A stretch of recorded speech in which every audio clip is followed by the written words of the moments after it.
Mike, how are we doing today? Doing good. Good morning. Good afternoon, whatever it is. I guess it's 11. It's not noon yet. Good Wednesday. Just say that. So I guess I wanted to start off with just kind of these last two games, and mainly just off this one. Just is it more concerning now that these last two games have kind of highlighted some of the reoccurring issues, such as lack of a pass rush, lack of takeaways, and just kind of those things that we've kind of talked about before? Yeah, the guys just keep working. We got to try to get some more picks. There's no doubt about that. Our pass rush at times has been good. We just got to get the quarterback on the ground. But the kids I enjoy coaching these kids. They're working hard, and we'll just keep pushing, keep fighting, keep finding a way to get better. Do you see any changes maybe coming that you need to maybe do to try to get more of those takeaways and sacks, you think? We've been working on it every day, all different types of drills, all different types of things we've been working on. And then also, different schemes that we've worked on and done, and trying to mix it up. If you could, just because the fans can't see it, like, what are some things you guys have been working on? We know with the fumbling, for example, there have been certain drills that they've emphasized to us, but what are some ways you guys have worked on, just because obviously we can't see practice and neither can the fans? Right. Oh, we work on, different ball drills all the time.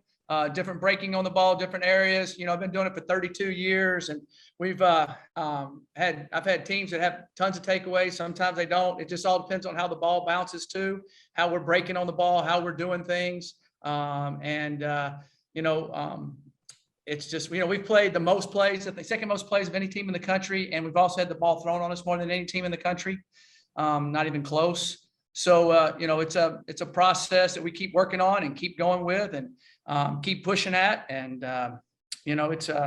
these kids are fun to coach. They keep working hard. They keep pushing, and we'll keep making progress. Thank you. Thank you. Frank.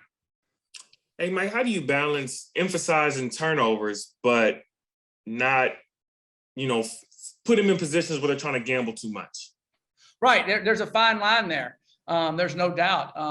You just keep where we got a bunch of turnovers last year. And our guys are working to try to get it done. And there'll be times there'll be some games we'll definitely get it done. There's no doubt. And we'll make plays and do things. And you don't like anything, if you say, I'm not going to do this, I'm not going to do this, I'm not going to do this, what do? You end up doing it. So there's a psychological issue in that you just keep pushing the kids. You keep loving them, you keep showing them where to go. You keep fighting with them. You keep striving with them like they are. They're a great group of kids, and they're giving us all they got. And the ball will bounce our way. It'll bounce our way. I know against Temple, there was a lot of situations where you guys did what you were supposed to do on third down. Temple goes for it on fourth down, and they convert. When that's happening, what's the message to your guys when they do everything right, but then they get the fourth down conversion? Well, that's today's college football. We stopped them on 2 fourth downs, which was good. I actually thought we stopped them on another one, and they didn't stop and review it. There's no doubt in my mind he was short, but that's neither here nor there. So that's just the way we practice all the time. On our script, you saw our script today, it said third and fourth down. So we'll practice, stopping them on third down, and then teams going for it on fourth down, and they have to keep their mind involved in that. That's something we practice a lot, but definitely every Wednesday is our third and fourth down day. And we practice those back to back. You didn't used to do that. You used to just practice third downs. And if you stopped them on fourth down, teams were punting. So now we've trained their minds to think that way. We've trained them to try to work on it. And so that's something that we're working on hard to keep focusing on, that they're going to go for it on a lot of fourth downs. And for coaches in the country, especially coaches like you who've been coaching for a long time. And like you said before, you didn't have to coach that way. Now you are coaching that way. What's that change like for you, having to change the way you coach in that manner? Oh, it's we've adapted over the years. I mean, it didn't just happen this year. I've been adapting for that over probably the last 8 or 9 years. When I was in the Pac-12, I believe Utah was one of the very first teams that started using analytics to the tilt. Going for it on fourth down, strategically doing things at different in the end of the half or into the beginning of the half, all that type of stuff that the analytics started bringing in. And so they were, we played them every year. So the first year we played them, I kind of noticed they were going for it a lot more on fourth downs. They had a lot of different strategies they were doing. And so we started preparing for that at Colorado. So I would say it was all the way back to 2013, and working on that and understanding how to do it. And we made a lot of strides in that area. Appreciate you. Thank you. Back to Evan and then Mark. Mike, kind of going back, Yeah. I think but before the year we were talking about just how this defense is a veteran unit. You had a lot of experience, but just is it a little bit more concerning because this is such a veteran unit that these struggles are still kind of coming up a little bit more?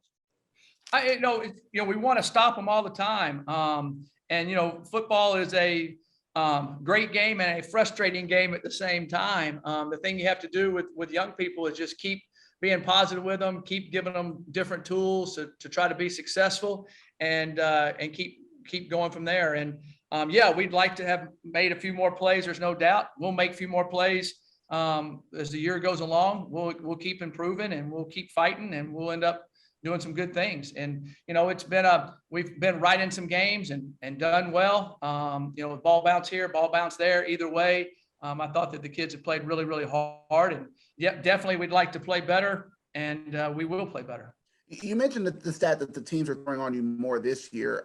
What do you think is attributing to that? Is it because of playing more zone coverage, or do you think teams is it just the way the game is now with teams throwing more? Well, I just think the teams that we played are more passing teams. Arkansas State is a high tempo passing team. Mississippi State's going to throw it a ton every game. So I think there's a combination of some of the teams we've scheduled on our schedule in their what they're doing. And then, Temple has that new quarterback that, started at Georgia as one of the top 5 quarterbacks in America coming out of high school, 6'6", athletic, talented, and he was well. That's the first time he's been well. We should have played better. There's no doubt, but I mean, there's different reasons for different things, and we've got to play better, and we will keep working at it, and the kids will keep diving and keep going. And the thing you got to do is you got to stay positive. You got to stay focused. You got to tweak things like we have and just keep going forward. Thank you. Thank you. Mark, and then back to Frank. Yeah. Hey, Mike. Hey, Mark. Along those lines, it wasn't all that long ago. Last 5 games of last year, this defense was playing pretty well. What do you see as the biggest differences between, and a lot of the same guys were playing those last 5 games as the first 5 games this year. What do you see as the biggest differences between, when this defense was going pretty well and, these last 5 games where you've had some struggles? Well, we didn't really struggle in the first game. I didn't think that team should have beat Louisiana, but and they averaged 48 points a game coming in. I think that, we played really well against Mississippi State there for a while, gave up that one throw at the end there when we were trying to make sure we bled it, and they ran by us. And so I think that the kids are playing hard. I think that we just not making a play here or there. You could make a better call maybe here or there. I think it's just kind of one of those things that's hitting at different times. And, I've been doing, like I said, I've been doing this a long time. There's different times, different streaks happen, different things go. And our guys find a way to keep playing and keep playing better and find ways to win games. Mike, you mentioned your defense has been on the field the most in the country. Yep. Is that concerning for you from a conditioning standpoint? You guys maybe getting tired down there in that fourth quarter? Yeah, it is. And no doubt about it. 100%. I mean, there's this huge statistic. You play more than 70 plays on defense, you're drastically going to go down. That's a fact. But we've got to find a way to do it. We've got to find a way. We've been trying to play more and more people. If you've noticed that, we're playing more and more people, trying to take care of that. But there's a fine line. Like I said, if you get to shoot 100 free throws and you get to shoot 70, you're going to make more free throws. Bottom line. But we've got to find a way to stop them. We got to find a way to compete, and we got to keep going. And we will. It's a lot of fun coaching these kids. They're fighters. They work hard, and we'll just keep pushing as we go. My last question for you is, what are you seeing specifically from this Tulsa offense? They've got some explosive receivers. Their quarterback's really accurate. Their 2 offensive tackles are huge and athletic. I think they're a good offense. They've had some games where they've really scored well in. They have a lot of explosive ability, and they've been able to it's interesting watching them because you see them have a lot of playmakers that can make plays. And some games they've made a lot of plays, some games they've just been a little off. And but they are very, to me, they're very talented.